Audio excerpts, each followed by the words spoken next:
Luz. Esperamos esta charla de hoy sea luz.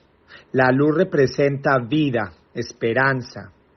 Los invito a unirse a esta charla, como dicen en inglés, desde el bright side, desde el lado brillante de la vida, para hablar justamente de quienes en algún momento dejaron de verlo así, perdieron toda esperanza y esto los llevó a tomar una decisión difícil. Septiembre, mes de la prevención del suicidio.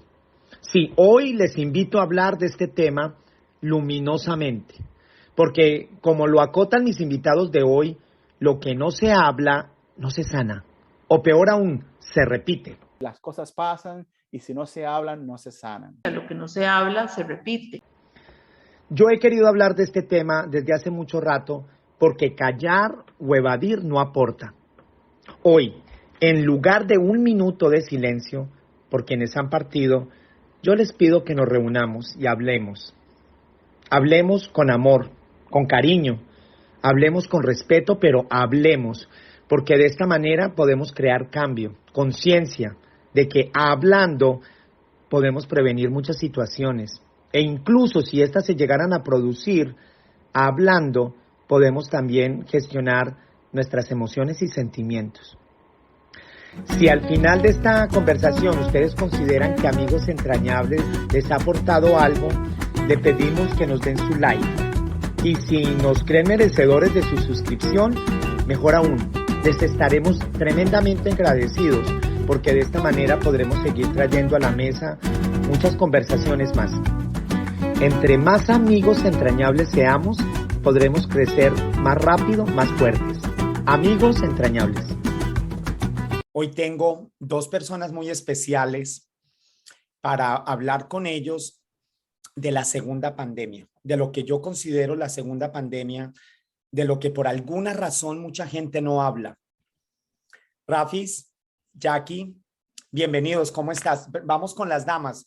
Jackie Secades, cuéntanos un poquito de ti, dónde estás y cuál sería para ti la segunda pandemia de este 2020, 21, 22. Bueno, Jackie Secade, psicóloga y además sobreviviente del suicidio de uno de mis hermanos, Alonso.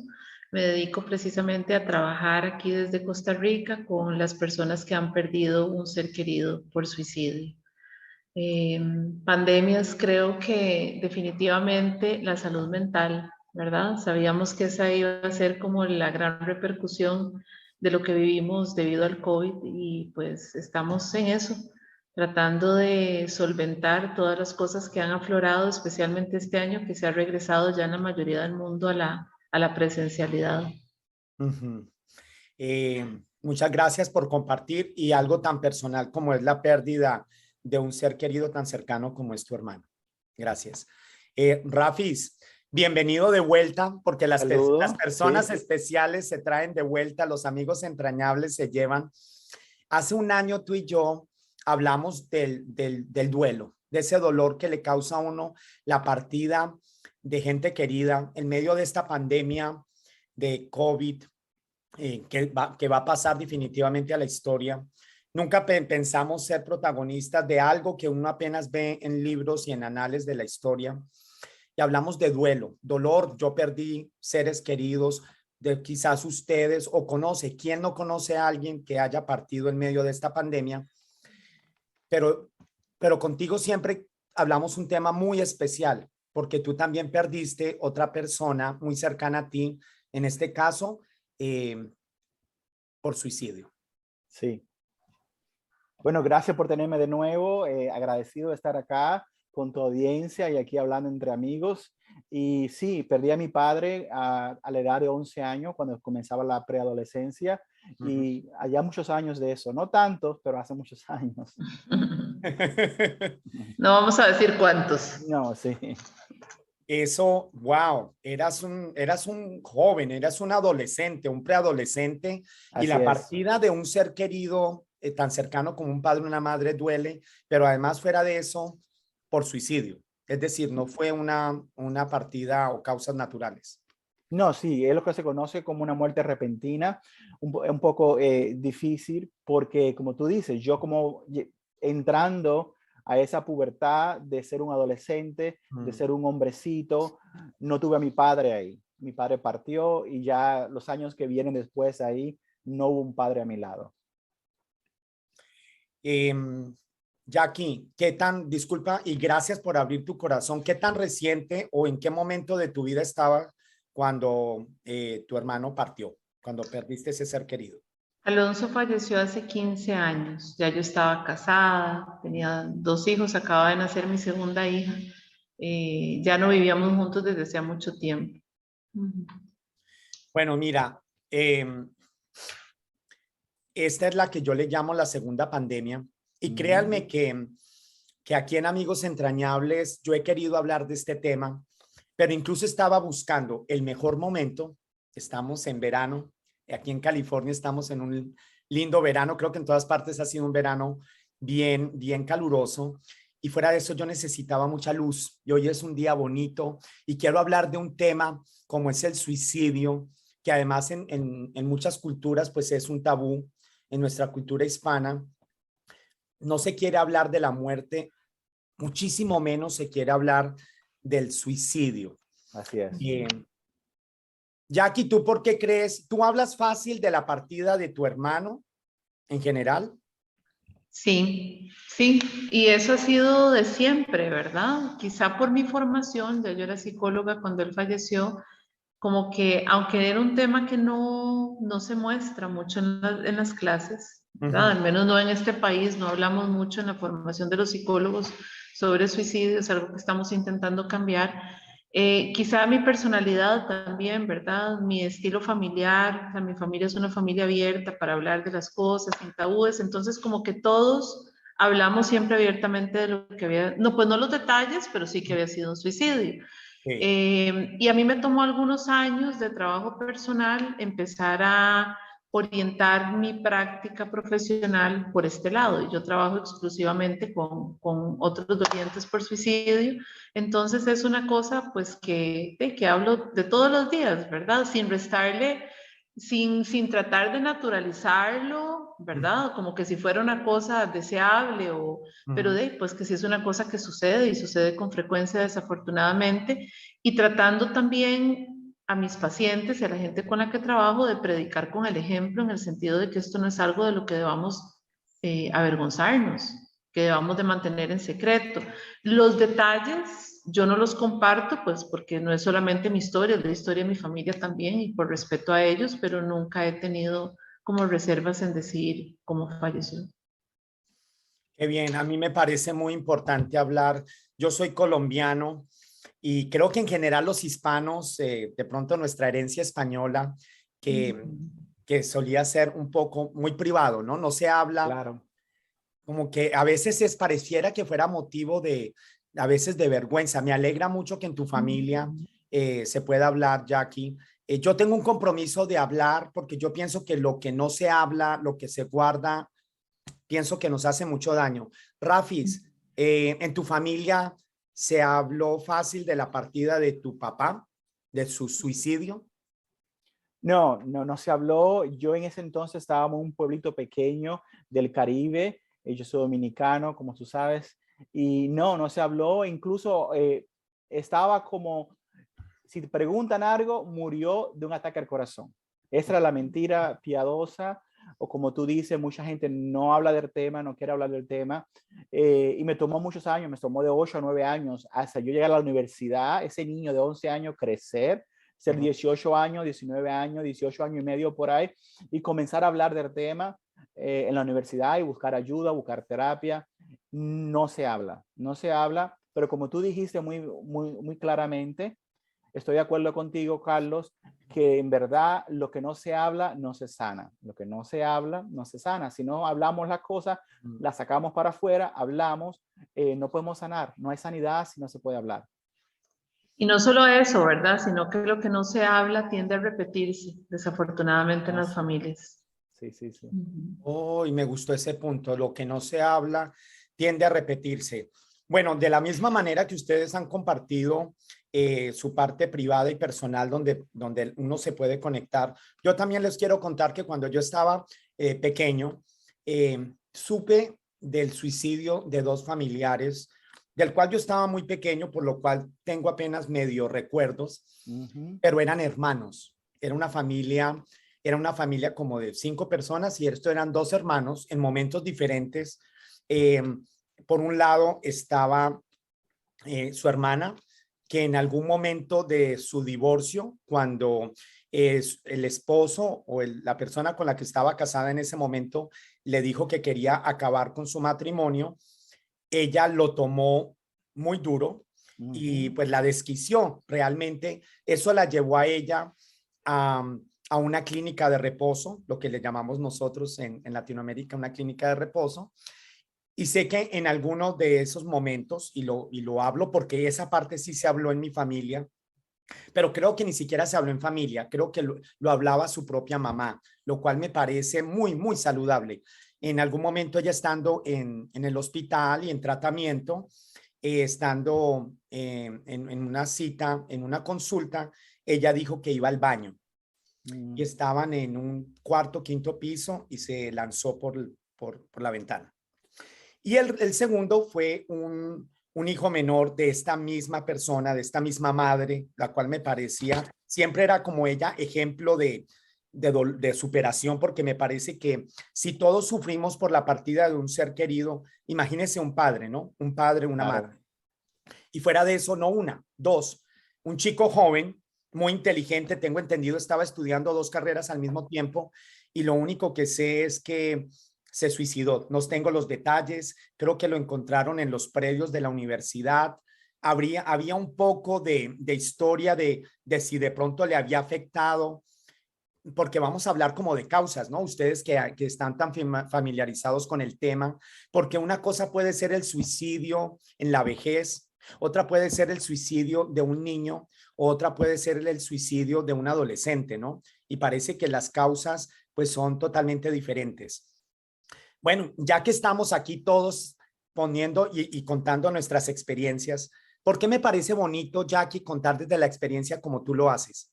Para que la gente sepa que no estamos aquí hablando, porque es muy fácil hablar del dolor de los demás, ¿no, Jackie? Cuando uno dice, yo te entiendo, y a veces la gente dice, no, tú no me entiendes, hasta que uno les dice, a mí también, mi papá, mi mamá, mi hermano, claro, mi primo. Romper silencio uno. Ajá. Esa es tu experiencia, ¿no, Jackie? Tú me comentabas al empezar esta conversación que contigo la gente se acercaba cuando tú partías primero de tu propia experiencia. Sí, para mí siempre, vamos a ver, tal vez haciendo un poquito como de retrospectiva, cuando mi hermano falleció en este país, no existía conciencia de que las personas que quedaban, los sobrevivientes de esa persona que había fallecido, necesitaban algún tipo de apoyo particular. Y eso generaba como muchísimo malestar porque se creía que la crisis de la persona que había fallecido, al fallecer la persona, como que ahí acababa el problema, por decirlo de alguna manera.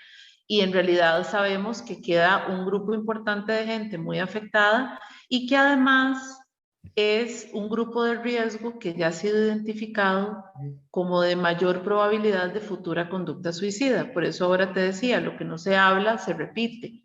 Si las personas que sobrevivimos a un suicidio no recibimos algún tipo de acompañamiento, las probabilidades de que repitamos ese patrón se elevan con respecto al resto de la población.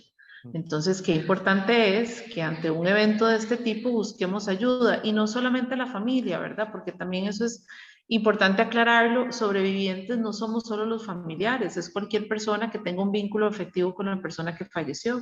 Entonces ahí de repente un amigo, un compañero de trabajo, un compañero de colegio que sea muy cercano, un vecino, alguien de la iglesia, porque a veces estas personas que también se sienten afectadas no se atreven a acercarse a buscar ayuda porque sienten que su dolor no es válido, ¿verdad? Que no es lo suficientemente grande en comparación al de la familia. Y también sabemos que en las familias a veces no somos tan cercanos, ¿verdad? Y que de repente el fallecimiento no podemos asumir que todos los miembros de la familia se ven afectados porque a veces los vínculos no son cercanos. Sí. La partida de una persona, como tú lo dices, puede ser un compañero de trabajo o puede ser el vecino y nos afecta de manera, y a veces hasta uno le preguntan, ¿y por qué estás tan afectado? era tu vecino, era tu compañera de trabajo. Pero tienes razón, ¿no? Muchas veces se forman lazos o vínculos muy cercanos con otras personas. Mire. Claro, pero perdona, tal vez ahí nada más, como para no perder el hilo, es que hay también diferentes niveles de afectación, ¿verdad? Hay sobrevivientes, nos llamamos los que teníamos un vínculo afectivo, pero imagínate que de repente, por ejemplo, mañana voy a ir a dar una charla a un condominio muy grande aquí, porque alguien se suicidó en uno de los edificios, ¿verdad? Y lo hizo como de manera muy pública. Yo le decía a la gente que nada más quería repartir como unos volantes ahí con información. Yo les decía, no, ese no es el abordaje apropiado, porque, a ver, de repente hay gente que está con ideación suicida y este evento es como darle instrucciones de qué hacer, ¿verdad? Y que les resulte efectivo en su propósito, en su ideación. O de repente hay alguien que ha perdido a una persona por suicidio y aunque no conocía a la persona que falleció, se siente muy removido por eso por ese evento que se dio. Hay muchos motivos por los cuales la gente se puede afectar, aunque ni siquiera haya conocido, porque me identifico con esa persona, con la problemática que estaba viviendo, y hay que darle como un abordaje apropiado a cada nivel de afectación. Por supuesto, por supuesto. Gracias, gracias por aclararlo. Rafis, hemos mencionado un par de temas y yo te voy a preguntar, el suicidio, ¿es hereditario esa tendencia? Porque a veces se ha llegado a pensar que, por ejemplo, yo les compartí que eran dos hermanos de una misma familia. Ahora, por ejemplo, recientemente en Perú falleció un conocido actor y cantante peruano, Diego Berti. Y bueno, primero, miren, otra cosa en común, no se habla. Se habló de que él se cayó del piso 14. No se le quiso poner la palabra de se suicidó. Se resbaló. Ok. Pero luego me logro enterar, porque ya han pasado, son como hace 2 semanas, me logro enterar ahora que su papá, él también contó en una entrevista hace un par de años, la vi, donde decía, bueno, mi papá también, mi papá murió, y le decían, ¿cómo murió tu papá? Y él cayó un par de segundos y dijo, a mi papá se le disparó un arma. Y cuando yo escuché eso, yo dije, ok, aquí blanco es, todo el mundo entiende de qué estamos hablando. ¿Por qué no le ponemos nombre? Rafis, ¿por qué no le ponemos nombre? Esto no es una coincidencia, parece cuestión cultural. Él pertenecía también a una familia de alto nivel, de la alta sociedad, y como que no se le quiere poner nombre a lo que tiene nombre. Claro, como tú dices, tiene un nombre y no se menciona porque es algo cultural, no se habla, y también hay un estigma o hay una cuestión negativa de que la gente que se suicida, se quita la vida, se mata, hay algo malo con ello, o están como marcados con esa letra de por vida, y nadie quiere ser asociado con esto, y mucha gente en el pasado culturalmente eran aislados. Incluso la gente en el pasado a través de la historia eran enterrados en otro cementerio. A la Iglesia Católica no permitía que se hicieran misa ni se hiciera nada. Cometieron el último o el peor de los pecados, que es quitarse la vida. La vida es un regalo de Dios y se veía como que quitarse la vida era pecar contra Dios que nos dio la vida. Pero el suicidio siempre es la persona buscando una solución. La persona no quiere morir, quiere parar de sufrir, quiere encontrar un alivio, y para ello en ese momento es la única solución que hay. Entonces, pero sí, culturalmente se cayó, se resbaló, se le disparó la pistola o el revólver. Sí, no se habla del tema. Como te digo, en mi caso, me decían, si te preguntan, murió un ataque al corazón. Entonces eso que creas como que calla y hay una vergüenza de que no te puedo decir cómo en verdad murió, porque me vas a juzgar. Y por eso estamos hablando aquí. Me alegra que esté hablando tú y esté hablando con Jackie, contigo, los que nos están escuchando y viendo. Tenemos que comenzar a hablar las cosas. Fui abusado, me pasó esto, mi esposo me dejó, mi esposa me dejó. Hay que hablar las cosas para que todo el mundo sepa que humanamente estamos en la misma experiencia. Tenemos toda la misma experiencia humanamente, de que estamos viviendo una experiencia humana, y hay dolor, hay sufrimiento, y las cosas pasan, y si no se hablan, no se sanan. Yo lo creo firmemente, y esta es una de las razones por la que los he querido invitar a esta charla. Pero Jackie, ¿cuál es tu perspectiva? Ya te conté que en mi familia está estas dos hermanos e incluso un momento en que yo tuve una depresión estando joven, hacia los 15 años, y a mi mamá siempre le decían, tiene que tener cuidado con Carlos porque le puede pasar lo mismo que a Miguel Ángel o a tal persona. Y por eso sabía yo, aunque yo no tuve mucho contacto con ellos porque ya habían fallecido, yo estaba muy chico, había siempre la tendencia de, ¿esto es hereditario o tú crees? Porque hay como, Jackie también comentó que también que se crea el hecho de no hablarlo, de pronto también se crea algo ahí de no poderlo gestionar correctamente. Jackie. A ver, sabemos que el suicidio no es hereditario, ¿verdad? De Okay. repente en algunas familias hay una predisposición a ciertos trastornos mentales. Sabemos que hay algunos trastornos mentales que están íntimamente relacionados con la conducta suicida, aunque no en todos los casos hay trastorno mental. Pero digamos que en algunas familias donde hay bipolaridad, donde hay depresión, donde hay adicciones, que son algunos de esos trastornos que están íntimamente relacionados con el suicidio, podría ser que más de un miembro de la familia tenga una predisposición o desarrolle estos trastornos. No quiere decir, aunque todos lo tuvieran, que porque uno se suicidó, todos se van a suicidar. No es hereditario el suicidio. Sin embargo, cuando hay un suicidio en la familia, el modelaje, o sea, yo estoy dando yo como persona que se suicida, estoy planteando una forma de resolver el dolor de los conflictos, ¿verdad? Estoy modelándole al resto de la familia. Como que le deja un Entonces, patrón. exactamente. Entonces, de repente te abre una puerta que vos sabes que existe porque lo habías escuchado mencionar allá en alguien lejano, pero cuando te la ponen de frente y ahora sí, la puerta abierta y puedes pasar por ahí, y entonces te abren la puerta, estás experimentando un dolor tremendo por la pérdida, estás siendo juzgado y señalado, porque los sobrevivientes de suicidio son quizás los únicos dolientes que lejos de ser acompañados y apoyados muchas veces son cuestionados, son señalados Claro. como responsables de lo que sucedió. Entonces date cuenta cómo se van juntando todos esos elementos que son los que hacen que realmente eleve el riesgo. Y entonces, ante esos juicios, mi malestar me abre la puerta y ante ese juicio social yo me voy a aislar porque yo me quiero proteger y quiero proteger la imagen de la persona que yo quiero y que falleció. Entonces, todos esos elementos juntos crean una situación, unas circunstancias de mucho riesgo para las personas. Por eso la importancia de hacernos acompañar. Ojalá rodearnos de otra gente que ha pasado por la misma experiencia, que nos puede modelar otra forma de hacerle frente a ese dolor, no tomando la misma decisión. Rafis, ¿estás de acuerdo con eso? Tú que eres hijo de alguien que también se suicidó, ¿había ese mito también en tu familia de ten cuidado, a tu papá le pasó esto o a alguien más?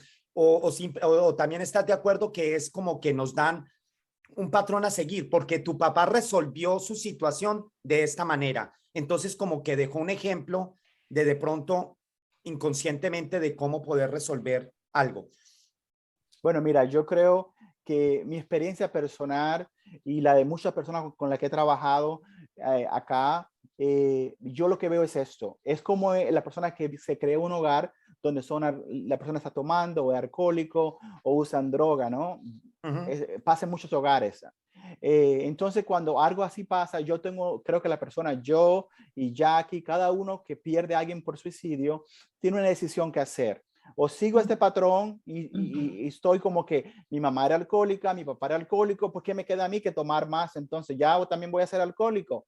O puedo decir, en mi caso, yo pienso, mi papá se quitó la vida por suicidio, causó mucho dolor a mi familia, veo cómo afecta este trauma, esta pérdida repentina, el dolor que yo he pasado, los años que me ha costado buscar y la sanidad, no quiero crear el mismo dolor en mi familia. Entonces yo y otras personas puedo tomar una decisión de decir, el suicidio termina conmigo. Yo no voy a seguir este patrón en la familia, conmigo termina. Yo no me voy a quitar la vida. He estado en momentos muy difíciles, he llegado bien cerca a pensarlo, pero luego me acuerdo, mi papá hizo lo mismo, y caribeñamente hablando, culturalmente como el Caribe, Sí. el suicidio no resolvió nada en la familia, en mi familia, en mi papá. O sea, la gente piensa, el que se quita la vida a veces piensa, los estudios comprueban y marcan que la persona suicida que está pensando quitarse la vida, como mi papá, piensan, si hago esto, le hago un favor a mi familia, me quito del medio porque soy una carga para mi familia, entonces piensa la persona, al quitarme la vida le hago un favor, pero no le hace un favor, crea un montón de dolor. Una vez leí algo que te voy a compartir contigo y tu audiencia que dice, el suicidio no resuelve el problema ni el dolor, sino que transmite el dolor de la persona que se quita la vida y se lo deja a su familia. Porque ahora tengo el dolor de la muerte y cómo sanar y lidiar con todo lo que tú y Jackie mencionaron en la sociedad. El dolor más el enfrentar una sociedad que no entiende en verdad por qué la gente se quita la vida. Te quiero también decir algo, y es que cualquier persona que esté escuchando, que tenga hijo varón o hermano o esposo varón, los hombres, nosotros como género, tenemos un alto riesgo más que nadie de morir por suicidio. Aquí en Estados Unidos, por cada suicidio de una mujer o una persona femenina, una mujer, hay 3 suicidios de varones. Entonces, en Latinoamérica, en muchos lugares, es el doble. Pero siempre los hombres tienden más a quitarse la vida más que las mujeres. Entonces, si tiene un hijo o un familiar y está escuchando, he visto muchos casos donde, como mi papá, cuando la mujer lo deja o le rompe el corazón, mejor me pego un tiro y acabo con la vida. Entonces, mucho cuidado si tienen hijos o hermanos o familiares que estén pasando por una depresión, como decía Jackie, un problema mental, o porque le rompieron el corazón y lo acaban de dejar. Cuando alguien rompe por una relación, es un momento muy de alto riesgo por suicidio, porque uno piensa, no puedo vivir sin esa persona. Lo dice en la novela, lo dicen en las canciones, no puedo vivir sin ella, no puedo vivir sin él, pero sí puede vivir, sí se aprende de un rompimiento, aprendemos a amar, y sí hay vida después de que nos rompen el corazón. Jackie, Quizás. ya que tú eres la mujer del grupo, yo también creo que los hombres lidiamos como y más en la cultura hispana, porque entrados en nuestros hispanos y latinos, el hombre tiene una manera de gestionar las emociones, casi no hablamos. Tú como mujer, es decir, sabes de estos números y en qué tú coincides que, ¿por qué el suicidio en las mujeres estadísticamente, no es que nos lo estemos inventando, es menor que el de los hombres? ¿Tú qué dirías? Bueno, mencionas algo importante, ¿verdad? Y es que culturalmente, pues a los hombres a ver, si un hombre está despechado, enojado, triste, como que normalizamos que tenga reacciones violentas ante eso, más no de tristeza, ¿verdad? No llanto, no expresión de emociones, pero sí violentas. Y finalmente el suicidio, pues es una conducta violenta que yo vuelco contra mí mismo, ¿verdad? A las mujeres, sí, pues lo contrario, ¿verdad? Como que se nos castiga un poco la violencia y más bien se nos promueve la tristeza, el llanto, el hablar de cómo nos sentimos. Y eso nos resguarda definitivamente, porque tenemos mayor facilidad para abrir espacios entre nosotras mismas, para buscar ayuda, como que está más normalizado que nosotras salgamos a buscar ayuda, en las amigas, en la iglesia, en donde sea. A los hombres no. Y a eso también, bueno, sabemos también que tiene que ver con los métodos que se eligen. Los hombres utilizan métodos más violentos que suelen ser letales en el primer intento, las mujeres no. Las mujeres utilizan otros métodos estadísticamente que dan chance como que alguien las encuentre, que, ¿verdad? Envenenamiento, cortes, digamos, donde pueden llegar algunas personas y te encuentran y te llevan y te salvan la vida. Los hombres no, ¿verdad? Utilizan métodos más letales. Entonces, si bien es cierto, estadísticamente hablando, hay más muertes de hombres, si analizas en los intentos se da la inversa, y es que hay mayor intento de las mujeres, porque suelen sobrevivir y les toman más intentos, digamos, fallecer, desafortunadamente, ¿verdad? Sí, lo que lo que dice Jackie es cierto. Culturalmente, en cuanto a los géneros, las mujeres tienden a usar estos métodos como que para no dar idea, me tomo algo, me tomo algo, y luego existe un factor, un fenómeno, que la persona cuando trata de quitarse la vida, en el momento que hace el intento, se arrepiente casi siempre. Entonces las mujeres buscan ayuda y dicen, oye, me tomé un frasco de pastilla, por favor, ven que no me quiero morir. Y todavía hay esperanza, le pueden ir al hospital, la pueden llevar, hay ayuda, sacar todo esto de su estómago. Pero si alguien, un hombre, como dice Jackie, letalmente, no hay manera de sobrevivirlo. No hay manera, como tú dices. Si alguien se cae de un barcón, no hay manera que vas a caer al piso. Entonces, y otro método para no dar detalles y ser gráfico, pero eso es lo que pasa como el hombre, como dice Jackie, y que también culturalmente yo crecí en el Caribe y viendo la novela y la gente decía, ay, pégate un tiro, o sea, olvídate de eso. Como que si eres hombre y no puedes con eso, pégate un tiro o tírate del puente. En mi país hay un refrán muy común que dice, tírate del puente, olvídate de eso, te pego un tiro. Como que es una solución de última. Si no puedes resolver, sé hombre y te pego un tiro. Pero no es la solución, crea un dolor muy fuerte. Estamos aquí porque estamos hablando de que el suicidio no es la solución, del que el suicidio crea más dolor y no hay necesidad de suicidarse. Es mejor buscar ayuda y pedir ayuda.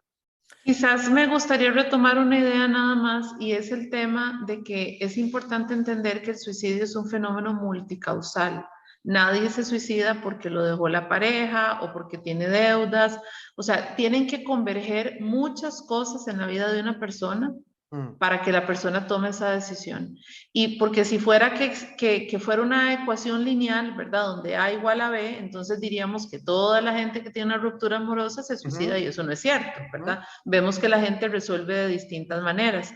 Lo que sabemos es eso, que de repente van convergiendo muchas cosas y llega un punto en que la persona siente que sus recursos de afrontamiento están rebasados. O sea, ya no tiene suficientes recursos para hacerle frente a la situación, está sufriendo mucho y pierde la esperanza, porque finalmente lo que mata a la gente es la desesperanza.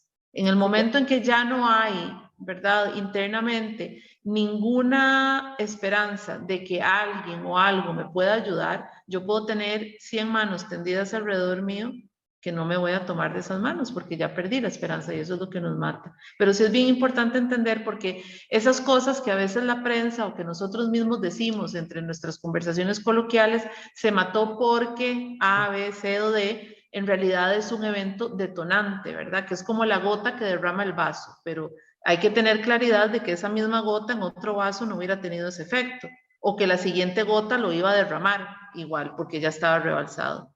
Porque detrás de esas explicaciones siempre hay alguien, ¿verdad? Una esposa que decide terminar una relación, un jefe que tiene que despedir, un profesor que tiene que reprobar, unos padres que tuvieron que castigar. Entonces hay que tener mucho cuidado.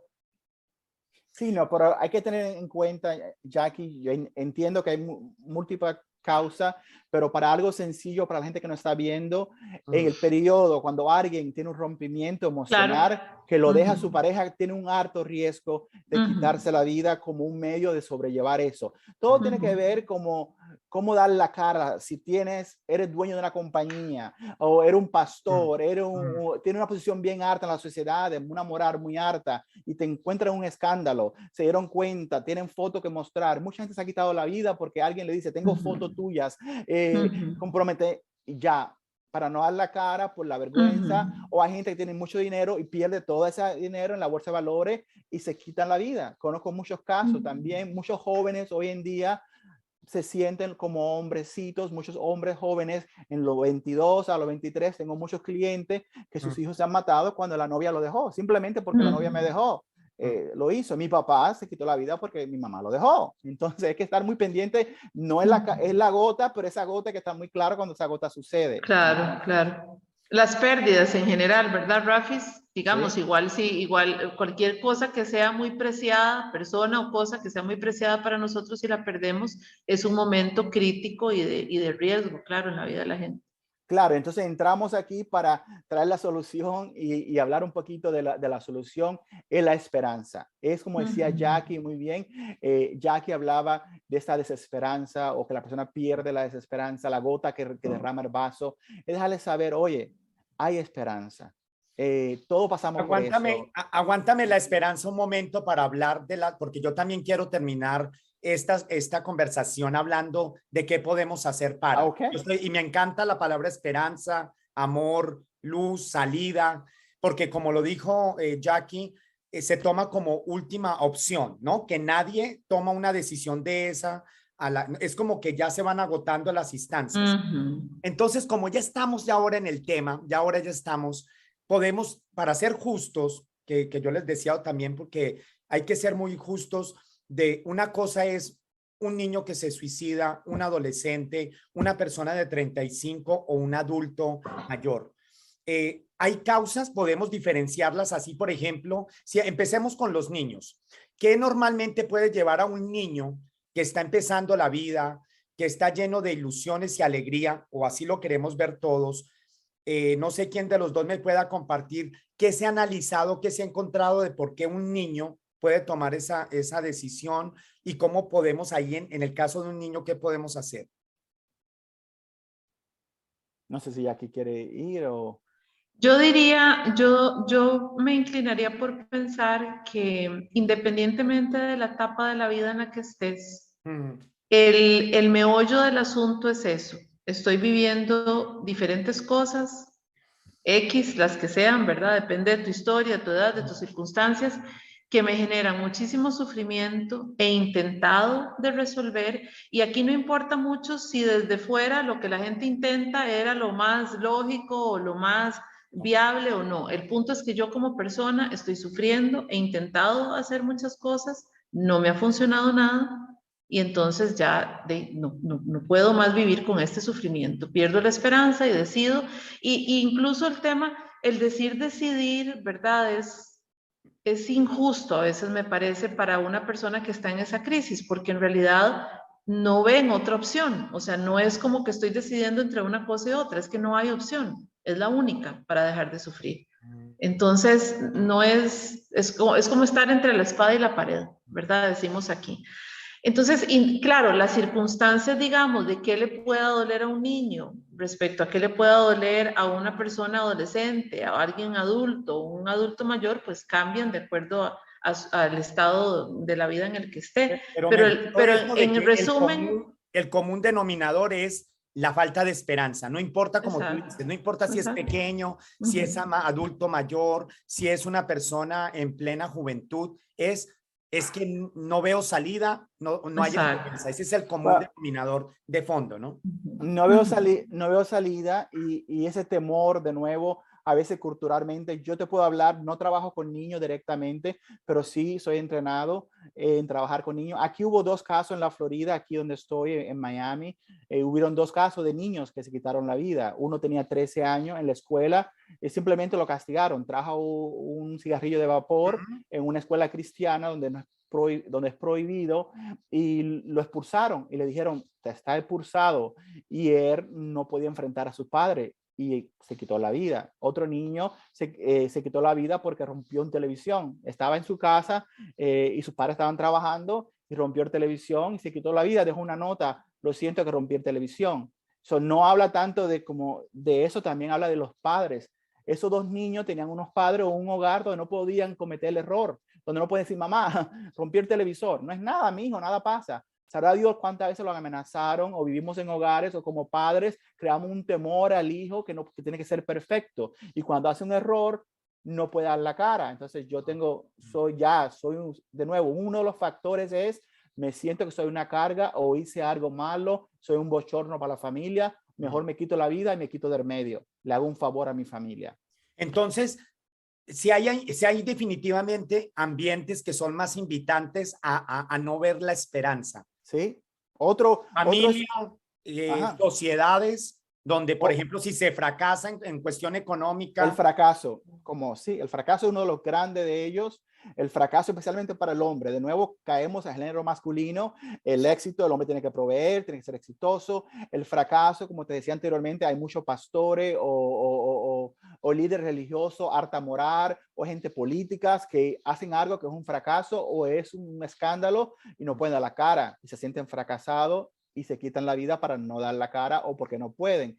También una de las cuestiones es, que también Jackie estará de acuerdo, que hemos visto bastante, es personas que tienen enfermedades terminales. Ya personas en una etapa más avanzada de la vida, han vivido su vida, tienen ya 60, 70, 80 años, tienen un cáncer o una enfermedad y deciden, no voy a sufrir más y no quiero pasar por ese sufrimiento y mi familia me vea sufrir, mejor me quito la vida. Pero sí tiene que ver entonces el ambiente en el que esté la persona, porque como lo dijo Jackie, hay personas que aunque uno sabe que la está pasando difícil en cualquier etapa de la vida, sin embargo, no optan por ese camino. Y hay otros que sí. Entonces tiene que ver también mucho con el ambiente, la sociedad, Sí, la familia, sí. el Claro, entorno.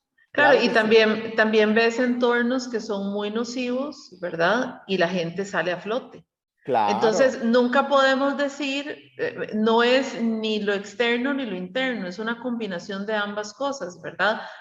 Algo que sucede en el exterior y una persona que percibe lo que está pasando afuera, percibe su capacidad para salir a flote o para hacerle frente a lo que está pasando, y esa combinación de factores, ¿verdad? Pues hace que la persona decida por la vida o decida por la muerte. Hay personas que viven circunstancias que uno dice, ¿cómo han hecho? ¿Cómo han salido adelante claro. sin apoyo, enfermos, ¿verdad? En la calle y salen adelante. Por eso es que Yeah, ahí uno Ese es ve, no ese es podemos motivo de otra culpar. charla y y seguro de grandes estudios para entender por claro. qué unas personas en ciertas circunstancias, a veces hasta mínima, como la acaba de acotar Rafis, porque lo expulsaron, tomó la decisión de quitarse la vida. Y hay otras Claro. que son condiciones muy difíciles. Me mataron a mi mamá, a mi madre o a mi esposa o a mi hijo, y sin embargo opto por seguir caminando a pesar del dolor. Estamos, eso será para una charla siguiente, pero para que tu audiencia quiera aprender más sobre esto, porque si esta persona enfrentan el dolor, enfrentan la crisis, enfrentan tantas cosas, eso tiene que ver con la resiliencia y cómo la persona puede Oh, la crecer, resiliencia. resiliencia, cómo podemos crecer y aprender y madurar y ser mejor persona por el dolor. Si enfrentamos el dolor y las tragedias y la batalla, nos hacen fuerte. Y si tú has conocido personas en la vida que son muy fuertes, que son muy llegadas, esas personas han sufrido mucho. La mejor amistad que he tenido es la gente que puede conectarse con el dolor y le ha dado cara al dolor. Esa persona no le tiene miedo a nada porque enfrentaron el dolor. Y ahí viene la resiliencia y el crecimiento post-trauma. Con eso que dice Rafis, estoy pensando ahorita en una mamá sobreviviente. Ella perdió a su hija mayor hace como 13 años, tiene un poco menos que mi hermano de muerto. Y ella me decía, cuando mi hija murió, a mí me vacunaron. Eso fue como una vacuna contra el dolor. Si yo me levanté de eso, a mí no hay nada que me vuelque. Y ha tenido que vivir cosas difíciles a partir de esa experiencia. Pero el saber que has podido levantarte de una situación muy dura, como que hace que le hagas frente a la vida sabiendo que tenés con qué, o sea, que tenés con qué responder a las cosas que se te puedan venir. Contrario a quien engaveta lo que le pasó, no lo evade, lo niega y vive en un temor constante de que alguien me abra esa gaveta y me muevan el tapete, ¿verdad? Porque ahí tengo esa cosa que sé que ahí la tengo pendiente y que me resta un montón de energía, ¿verdad? Para hacerle frente a las cosas que vienen para adelante en la vida. Bueno, definitivamente ese tema de por qué unos lo Sí. superan, otros no, da para una charla porque hasta tiene elementos hasta filosóficos, Sí. estoicos, de por qué hay personas que dicen yo voy a enfrentar esto y lo voy a superar. Me encanta ese tema porque es la parte positiva, pero Sí. les hago una pregunta. Como hay tanta culpa del entorno, del entorno, la familia, de la persona, la gente querida, cercana, finalmente, el suicidio se puede prevenir. Mire, porque yo también recuerdo que me acuerdo cuando estaba más joven y decía, ay, que tal persona dijo, me quiero matar. Y me acuerdo que me decían, no se mata. El que dice que se va a matar no dice nada. ¿Eso es mito o es cierto? Es un mito. Es un mito. Es un mito. Es un mito.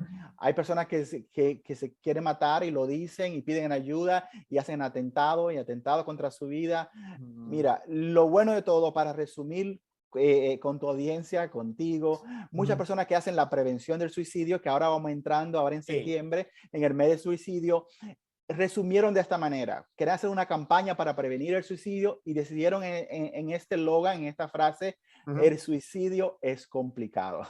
Es muy complicado el suicidio, es complicated. En inglés es complicado. Como dijo la doctora Jackie, hay múltiples causas y podemos buscar 20,000 pies o pata al gato, como dicen en el Caribe, pero es complicado. Lo importante es que si alguien dice, no quiero vivir, me quiero quitar la vida, tómalo en serio. El que dice esto lo está pensando, aunque te diga estaba relajando, tómalo en serio. Los estudios comprueban que alguien que ha tratado de quitarse la vida 1 o 2 o 3 veces tiene mucho más alto riesgo de volverlo a hacer. Si tienes un familiar que ha tratado, jugado con la idea de que me quiero quitar la vida y después dice, no, estaba jugando, tómalo en serio. Cada palabra que diga una persona, no quiero vivir, estoy cansado de vivir, ya cualquiera se mata, tómalo en serio y busca ayuda y ayuda a esa persona. La persona que dice eso, nadie quiere morir. Mi papá no quería morir, quería parar de sufrir. Y el suicidio es simplemente una manera de buscar ayuda, pero no es la solución al problema. Razón por la cual creo que por eso se crea tanto dolor y tanto juzgamiento de quienes quedamos. Sí. Pero entonces por eso pregunto, ¿sí se puede prevenir? Porque miren, por ejemplo, la familiar que yo les cuento, uno dice, ok, es que no la acompañé todo el tiempo. Ella dijo que iba al baño. Nadie pensó que se fuera a tirar por la ventana. Estaba en consulta. Entonces uno dice, bueno, un momento, es que yo no puedo estar con mi hijo, con mi hermana, porque yo los puedo acompañar, pero alguien que dice voy al baño y se corta las venas, se tira por la ventana. Fui un momento al supermercado porque había que salir a comprar comida y la persona regresé y ya había atentado contra su vida. Entonces, sí se puede prevenir, es que también está íntimamente ligado a ese sentimiento de culpa, porque a veces pareciera que podemos acompañar, pero al final si la persona quiere y ha tomado la decisión, pareciera como que no podemos hacer absolutamente nada, o sí hay, y sí es prevenible. Ve, cuando hablamos de prevención, existen lo que llamamos factores protectores, ¿verdad? Cosas, prácticas, circunstancias que hacen a la gente más resiliente, con mayores recursos para hacerle frente a las dificultades. Entonces, bueno, una forma de hacer prevención es promover esos factores protectores en la gente, en mí y en los que están alrededor mío. Luego están los factores de riesgo, que son todas estas cosas que aumentan la probabilidad de que yo entre en una crisis de ideación suicida. Entonces, otra forma de hacer prevención es estar muy atentos, tanto en mí como en los otros, a que si estoy pasando por una situación que yo sé que es de riesgo, entonces vamos a buscar ayuda, no cuando estoy con el agua hasta el cuello, porque cuando la gente ya entra en ideación franca y tiene un plan, es difícil sacarla de ahí. Es complicado, como dijo Rafis. Entonces, bueno, vamos a ver, cuando la gente está pasando por una situación de riesgo, vamos a ayudarle, a acompañarla inmediatamente, lo más pronto posible, no cuando ya la gente tenga ideación y esté en un nivel de perturbación y malestar que nos dificulte mucho la intervención. Y cuando hayan eventos especialmente fuertes, como los que mencionaba Rafa ahora, por ejemplo, una pérdida de una ruptura sentimental, la pérdida de un ser querido, la pérdida de enfermedad. Un diagnóstico de enfermedad, una pérdida, por ejemplo, de un trabajo, ¿verdad? La jubilación, también a veces para alguna gente, ¿verdad? Si no han tenido un plan apropiado de cómo se van a jubilar y qué van a hacer, representa un cambio que a muchos les cuesta lidiar con eso. Entonces, si sé que la gente está pasando por ahí, entonces voy a acompañarla antes de que la cosa se les complique. Y si ya nos damos cuenta que hay alguien que está complicado, lo que estás diciendo es ciertísimo. A nadie se le puede acompañar 24/7, nadie.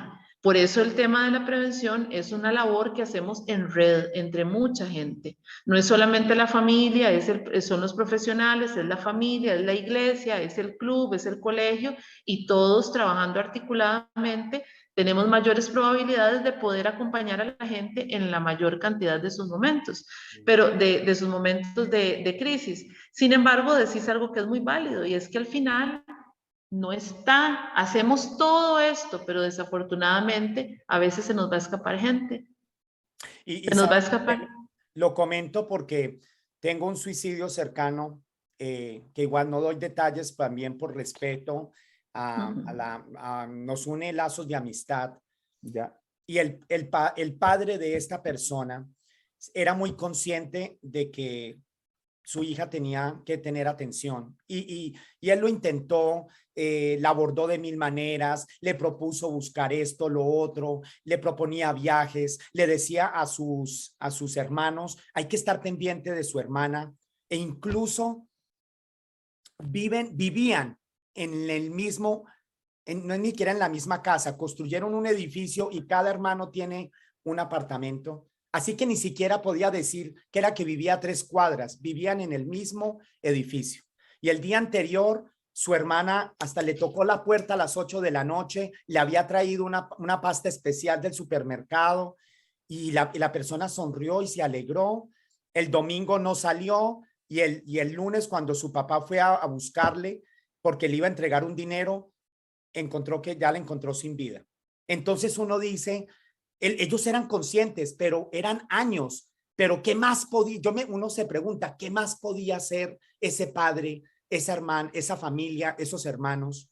Tengo ahora también una compañera de trabajo. Yo soy educador en California, trabajo en high school y terminamos el año escolar la primera semana de junio y a la siguiente semana nos comunican que el esposo de una compañera de trabajo tomó también por esa opción, con 3 hijos, con una esposa, y de repente, pasados los días, la esposa compartió que el señor era muy querido por sus estudiantes, que también era maestro, por la gente de la comunidad, pero que quienes lo conocían internamente, su esposa, sabían de los años que él llevaba lidiando con sus situaciones mentales, emocionales, y finalmente lo logró. Entonces yo también me siento, hay un momento en que uno dice, ¿cómo juzgarse uno? Uno dice, si hubiéramos hecho más, pero es que es muy difícil. A veces siento que si la persona, uno puede acompañar, uno puede buscar ayuda, pero pareciera que si la persona toma la decisión,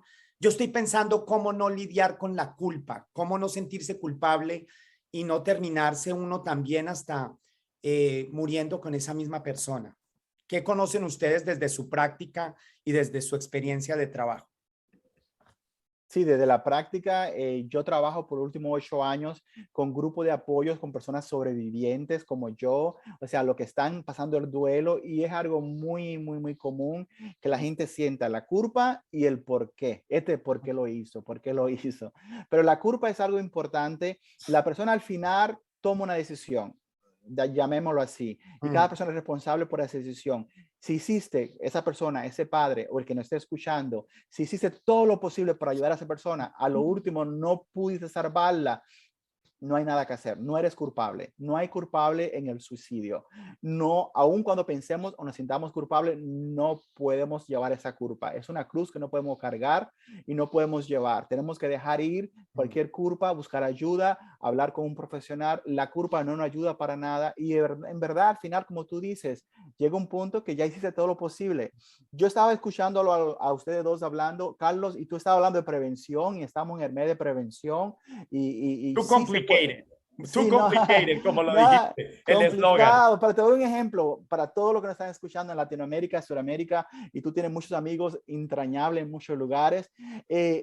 Me hace pensar de la prevención en cuanto a accidentes de carros, ¿no? Esta cuestión de que use el seatbelt, ¿cómo se dice seatbelt en español? Sí, el cinturón de seguridad. El cinturón de seguridad, en una campaña por años, 30, 40 años, usa el cinturón. Entonces, está en todos los lugares. Y hay personas que al final no usan el cinturón, tienen un accidente y se mueren. Y tú dices, o pero viceversa, lo tienen puesto y también el cinturón muchas veces no logró escapar porque tenía el cinturón puesto. El cinturón lo mata, sí, porque tiene el cinturón. Entonces, a veces la prevención no es 100%, pero lo que queremos es, Jackie y yo estando acá, yo más que nada como sobreviviente, que creemos una cultura, como decía Jackie, donde se pueda hablar de los fracasos, que los hombres puedan llorar sin estar emborrachados, emborrachado. Sé que muchas canciones mexicanas dicen, los hombres no lloran, o cuando lloran, lloran en una barra, o todo borracho. No hay que emborracharse.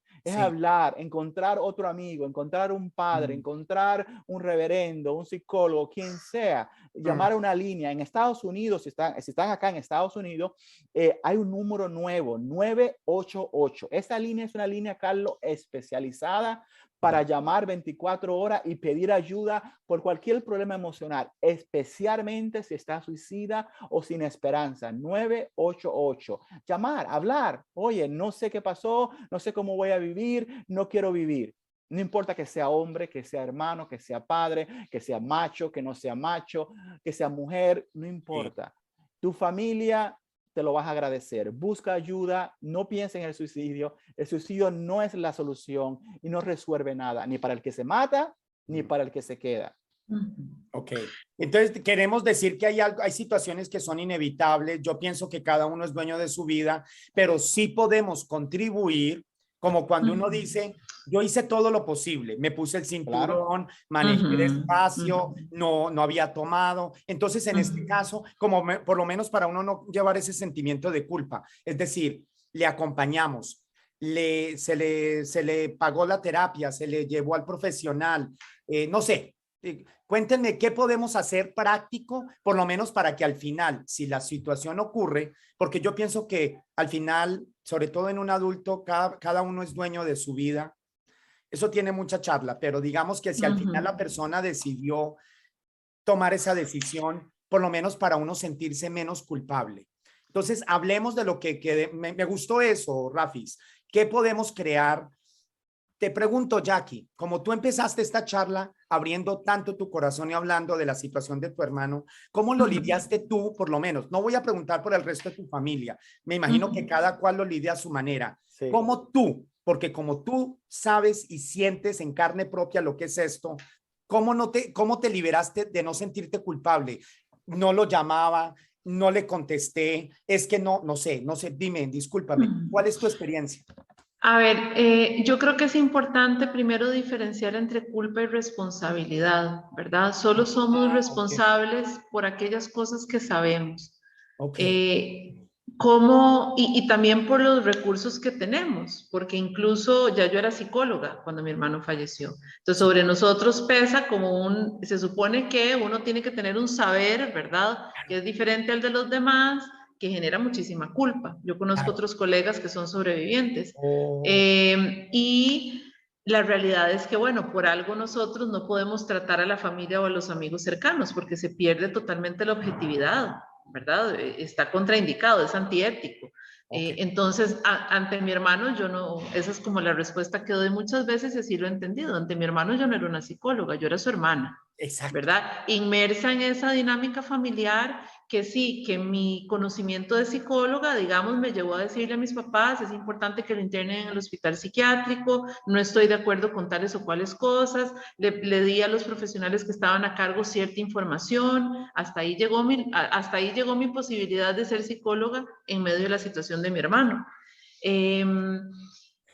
Para mí, caso? Informarme. En mi caso en particular, bueno, yo soy rata de biblioteca, entonces yo leo muchísimo. Entonces, en ese momento recuerdo que para mí, primero fue muy importante hablar con la verdad. Yo como que siempre supe en todo momento que era muy importante decir la verdad.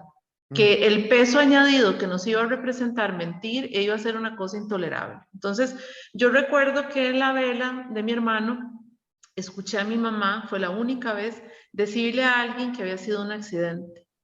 Y yo inmediatamente los llamé a todos, ahí mismo en la vela, y les dije, yo no sé ustedes, pero yo voy a decir la verdad. Entonces, para que sepan que si ustedes dicen otra cosa, yo ando diciendo la verdad. Eso trae conflictos duros, porque yo sé de tu conflicto, Rafis.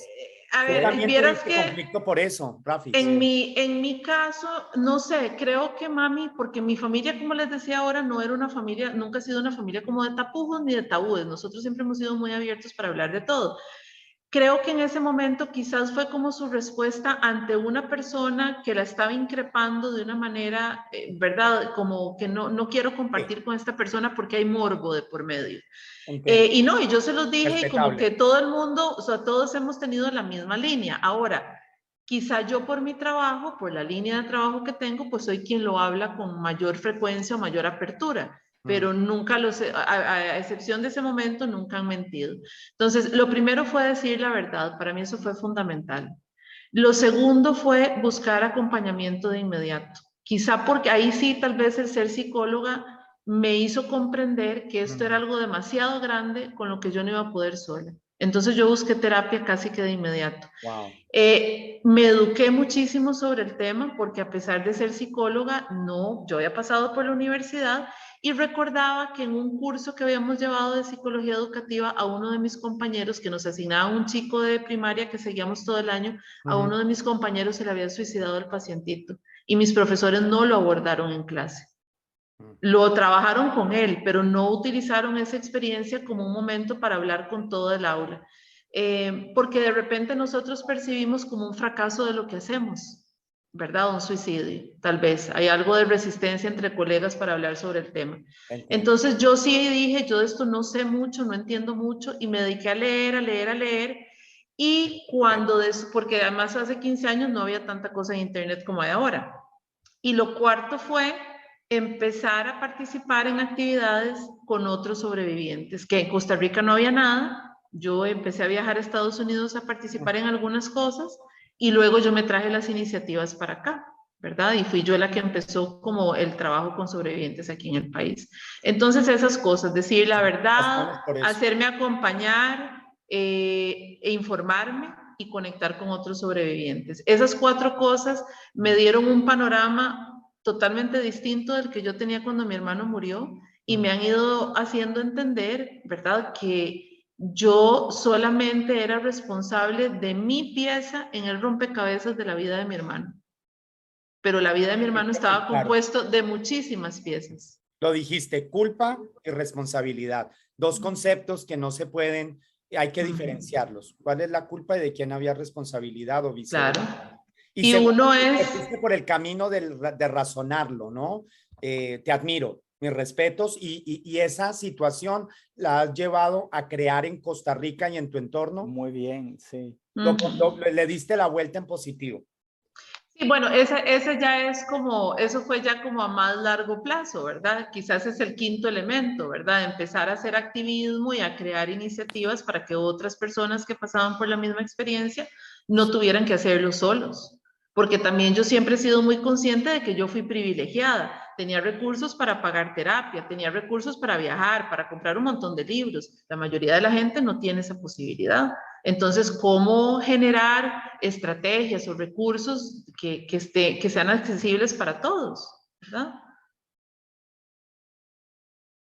¿Cómo vamos a dejar también yo al final de esta charla, porque yo pienso que ya son varios, si no todos los países que tenemos, todos los países que ya empiezan a presentar por lo menos una línea de prevención, donde en algún momento de crisis que nos puede pasar a todos, y sobre todo uno cree que esta situación es del otro, pero quién sabe en qué momento de nuestra vida algo nos puede desencadenar, la pérdida de un ser querido, la pareja, un hijo, la pérdida de un trabajo, como tú dices, una enfermedad terminal o difícil de lidiar, porque yo pienso que de esta conversación lo más importante es que ninguno está exento y que no lo veamos así, porque en este momento nuestra vida presenta un cierto equilibrio, pero el equilibrio en la vida se puede perder en un instante, ¿no? Y hay líneas de prevención y yo las voy a dejar aquí al final de esta conversación.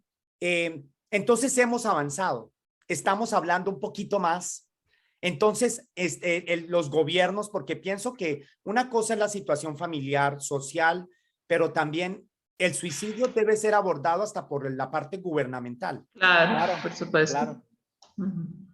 Es importante la creación, bueno, ¿por qué es que se hace estadística? Digamos, precisamente porque la estadística le permite a cada gobierno tener una radiografía de cuál es la situación en su país para empezar a asignar presupuestos, a generar políticas, ¿verdad? Leyes, iniciativas, porque los esfuerzos individuales, familiares, digamos, o de una ONG, no se pueden sostener sin una estructura, ¿verdad? A nivel país que los sostenga, definitivamente, que les dé soporte.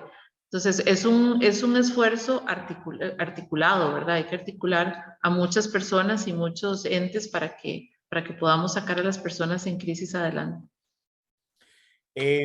Aquí, Rafis y yo somos los dos hombres y creo que es muy importante. Miren, yo tengo sobrinos, Claro. 20, 18 años. Y en algún momento mi sobrino, 20 años, los hombres tendemos a ser muy secretos, muy privados. Claro. Y no queremos hablar de nuestras cosas internamente.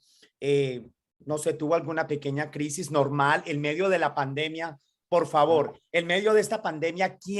¿Quién no? por ¿Quién favor, no? ¿quién no ha tenido, así no sea porque de pronto, bien sea porque se perdió el trabajo y digamos que todo haya estado bien, pero el solo hecho de haber vivido aislamiento, el solo hecho, yo estoy seguro que en hasta una noche de pronto nos levantamos con ansiedad porque todos estamos viviendo un escenario nuevo. Bueno, y en algún momento pues yo quise hablar de eso y lo propuse y como buen hombre, no.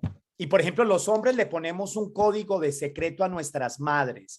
Rafis, nosotros ya hablamos ya muy de los hombres, Sí. es mamá, mamá, porque uno se conecta con su mamá. Mamá, yo hacía lo mismo con mi mamá. Mamá, te cuento esto, pero no le digas a nadie. Y después me llegaba a enterar que mi mamá había buscado, recuerdo un día en especial que me enteré que ella había hablado con otros familiares, y como hijo, pues uno se pone furioso como hombre.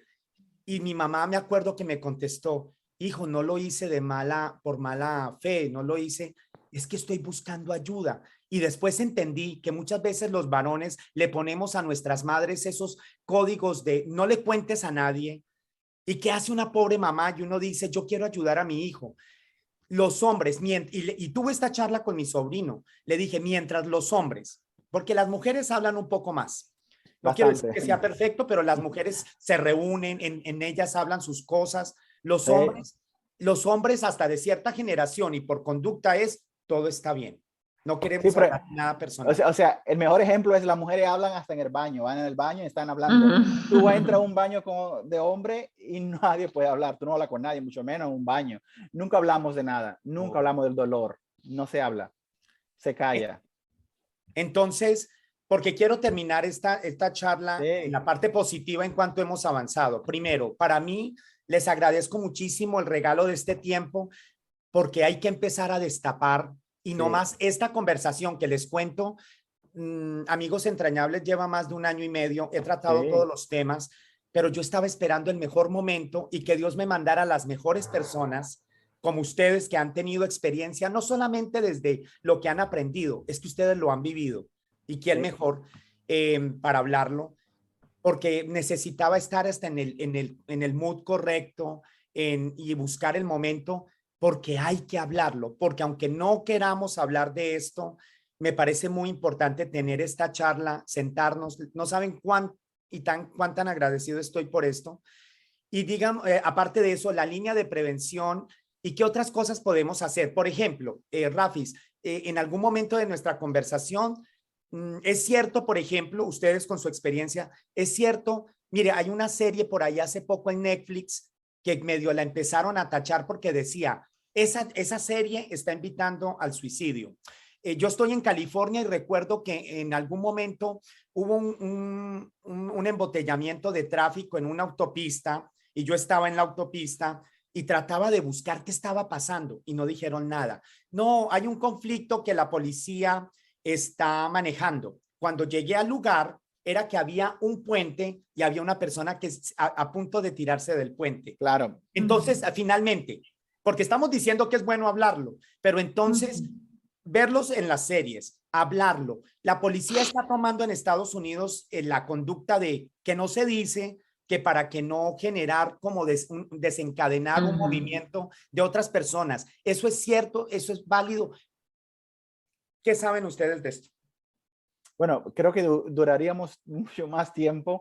Lo que te quiero decir básicamente es que, en resumen, como tú dijiste, las autoridades, el gobierno, todo junto como comunidad, podemos poner nuestro granito de arena y ayudar a que el suicidio termine. Y esta charla, ya tú hiciste tu parte, hemos hecho la parte, Carlos, trayendo este tema acá, es súper importante. Mira, una de las razones por las que se creó la línea 988 fue por estas estadísticas que hay y conversaciones. Se creía que la gente al llamar al 911 en Estados Unidos, quizá no podía entrar de una vez, porque, o sea, estoy llamando al 911, cubre todo, incendio, lo que sea. Entonces se creó una línea especializada 988 solamente para problemas emocionales y suicida, me quiero quitar la vida, para que no haya tiempo de esperar en línea. Entonces, cada uno podemos hacer algo. Yo invito a tu audiencia, a ti, a seguir hablando, que la charla no termine acá, que hablen en sus hogares, que hablen con sus hijos, que hablen con todo el mundo y que den a los hombres, más que nada como hombres, a sus hermanos, a sus padres, que le den permiso a fracasar, que está bien romper, que te dejaron, que fracasaste, que no diste el intento. La vida sigue. Y es siempre pensar que siempre hay un mañana y que el sol sale para todo. Y a veces la noche más oscura, que creemos que no vamos a amanecer, siempre amanece. No sé cuántos de ustedes se han quedado desvelados y tú dices, no puedo dormir, no puedo. El sol siempre sale. Hasta en el día más lluvioso, si te fijas, el sol sale. Jackie y yo pasamos por la pérdida peor, yo a los 11 años, o sea, imagínate, ¿cómo puedo vivir la vida? Mi papá se acaba de quitar la vida, ¿qué mensaje me envía? Pero aquí estoy. 20, 30, no sé cuántos fueron, años más tarde, aquí estoy como adulto y esto me ha motivado a seguir adelante. Ahora estoy por terminar mi doctorado, mi estudio y mi investigación es sobre el suicidio. Mi llamado hoy en día es tomar el dolor, lo tomé para ayudar a otra persona y traer conciencia del suicidio. Quizá no podemos salvar a todos, pero salvamos unos cuantos. Me gustaría tal vez retomar un poco la pregunta que hiciste, y es que cuando, a ver, es muy importante hablar sobre suicidio, pero hay una forma correcta de hacerlo para que no estemos poniendo en peligro a gente que es vulnerable. Viste que ahora Rafi en varias ocasiones dijo, no voy a hablar como de métodos, ¿verdad? Nunca describimos los métodos porque no sabemos quién está oyendo esta conversación. Y de repente hay alguien que está con ideación, que está en la búsqueda activa de un método y nosotros al mencionarlos o al describirlos les estamos dando instrucciones.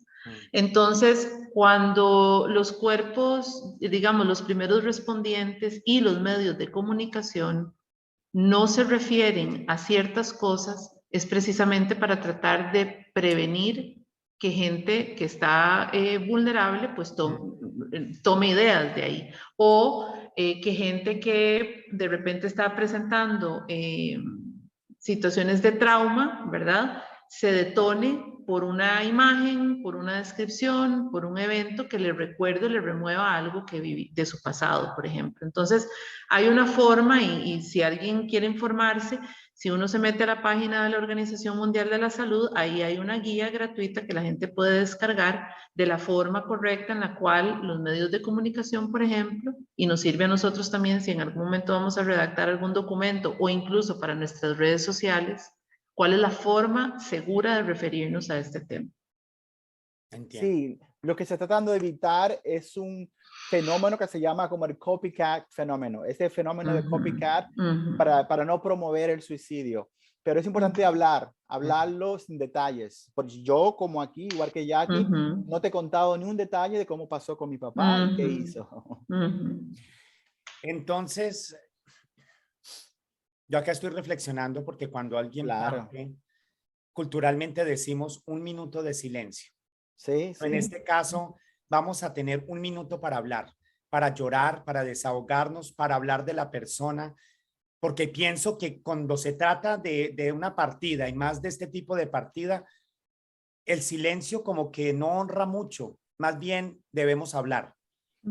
Te invito y te digo esto, a ti como comunicador y a cualquier persona, eso de la solución a este problema del copycat y de este fenómeno que mucha gente quiere imitar lo que se hizo o está vulnerable, es cuando habla del suicidio, es decir, claramente un mensaje de que no es la solución. Ahora mismo acaba de fallecer o morir a alguien por suicidio en el puente de San Francisco, pero queremos informarles que no es la solución, que hay ayuda, aquí están estos números, por favor. Entonces, por ley, el periodismo se le informa, se le entrena. Cada vez que tú ves una película o ves un noticiero, abajo dice, por favor, buscar ayuda, el suicidio es una solución. es responsablemente hablar. Por eso, en este tema estamos hablando de que hay ayuda, de que no es la solución. Entonces, siempre es importante cuando se comunica que alguien partió por suicidio, comunicar la solución e informar que el suicidio no es la solución ni resuelve nada. Gracias por esas palabras. Miren, yo creé este espacio, amigos entrañables, Sí. pensando en hablar muchos temas que mi comunidad hispana pienso, porque a veces la gente dice, hablar es perder el tiempo. Y yo como un comunicador creo que no hay mejor manera de transmitir conocimiento, de compartir experiencias, dolores y alegrías, sino a través de la conversación. Si no hablamos, no nos podemos conocer, no nos podemos entender. Claro. Yo les agradezco a ustedes muchísimo esta conversación, aprender a hablar lo que ¿no? A decir lo que la gente no quiere decir. Son pequeños pasos, pero pienso que estamos cambiando como sociedad. Les agradezco muchísimo. No sé si quieras, Jackie, tú agregar algo a esta conversación, algo que yo sé que el tema es muy grande y lo seguiré invitando luego. Estamos en septiembre, mes de la conciencia, de la prevención del suicidio. Así es. Porque no es el camino. Hay maneras y todo es superable. Incluso nos debemos una charla para hablar de resiliencia. Sí, Claro. sí, claro. Mira, en honor al mes que se aproxima, ¿verdad? Que es el mes en que se conmemora la prevención a nivel mundial, yo diría que es importante saber que todos contamos, ¿verdad? Que no sobra nadie aquí. Que es importante, que no sobra nadie, todos contamos. Contamos todos en el sentido de que todos merecemos estar aquí y todos podemos superar cualquier cosa que nos esté pasando, y contamos todos también en que todos somos parte de esos esfuerzos de prevención. En nuestro metro cuadrado no hace falta que seamos psicólogos, no hace falta que sepamos mucho de salud mental. Si yo veo algo que es atípico en una persona, si tengo una corazonada, me acerco y pregunto. Aquí, para este mes a nivel nacional, el eslogan que estamos utilizando desde hace años es escuchar es prevenir.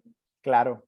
¿Verdad? Porque si yo presto atención y escucho, lo que yo veo, los ojos son traicioneros. Y ahora el otro día me pasaron una campaña muy bonita que es gente compartiendo la última fotografía de sus seres queridos que se suicidaron. Y es gente sonriente, es gente que jamás hubieras pensado que estaba a punto de tomar esa decisión. Entonces, a veces lo que vemos no siempre es, por eso hay que escuchar. Hay que prestar atención y escuchar a lo que la gente dice y también a lo que calla, ¿verdad? Ese es el secreto, escuchar. Me quedo con tu frase. Es más, la voy a poner al final de esta charla. Sí, todos claro. contamos, todos contamos. En este universo nadie está de más.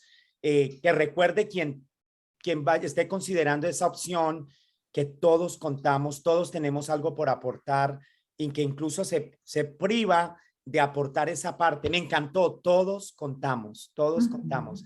Muchísimas gracias. Yo cuento con amigos entrañables como ustedes. Saludos y un abrazo y mis respetos hasta Costa Rica. Tenemos que ir por allá. Claro, cuando quieran. A República Dominicana. Nos vemos en Miami, Rafis. Un abrazo. Aquí está, la puerta está abierta para todo.